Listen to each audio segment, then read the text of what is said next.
Today I'm going to be talking about the art of negotiation. So when we think about negotiation, it's super important to think about how you can leverage what's better for you or what's worse for you.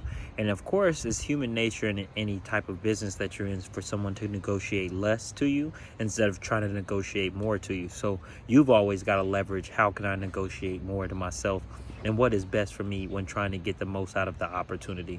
So today we're going to be discussing what can you do to leverage a job opportunity. So as you go into your interview, no matter what, moving forward, whatever salary you're currently getting at 40,000, 50, 60, even 100,000, anything after you're currently getting, you always say you're making $10,000 to $20,000 more. The reason being is if you set a price that's between a $20,000 to a set price that you're currently in the price range for, then that allows them to leverage not only paying you more money, but not only can this give you a chance to get paid more money out hourly, this gives you a higher chance to leverage how much you're getting paid salary if you're moving around or leaving companies. Now, I would advise, like myself, I've actually switched companies every 2 years, and that being because companies are not loyal to me. Like, I love all the people I had a chance to work with, great companies, awesome companies, hyper growth startup companies, big companies, small companies.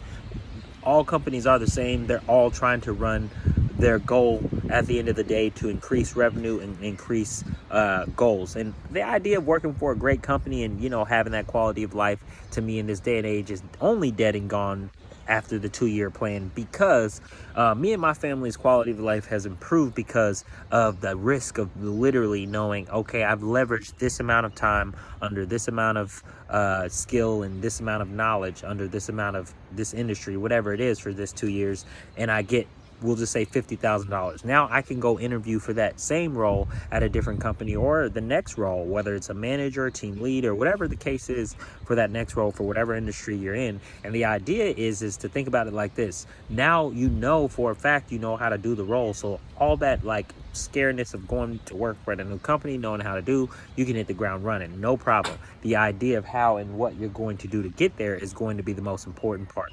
And I share that with you to say the important part is to think about what you leverage to understand how and what you need to do to get the best results from when you're trying to go and look for another company to work with to get paid more money. So an example for myself, I'm a sales development manager, or a sales development rep manager, whatever you want to call it. I'm a sales manager. So in the Midwest, I started off only making $60,000 a year.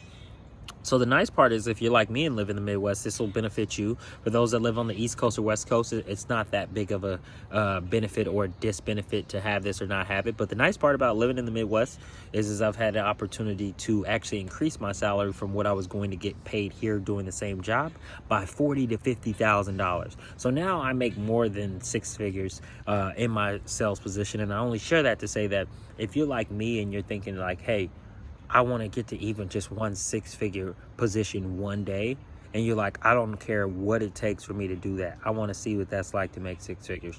Whatever is important for you, because at the time that was what was important for me.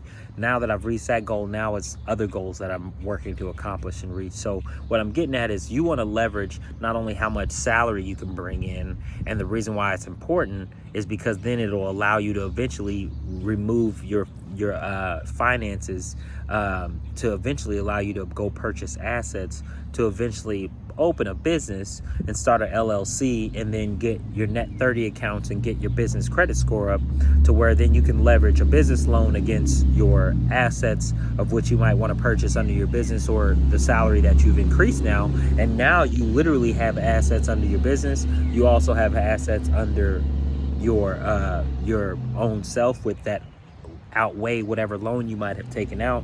So there's just a lot of leverages that why you should always continue to increase your salary every 2 years, and why negotiation is important.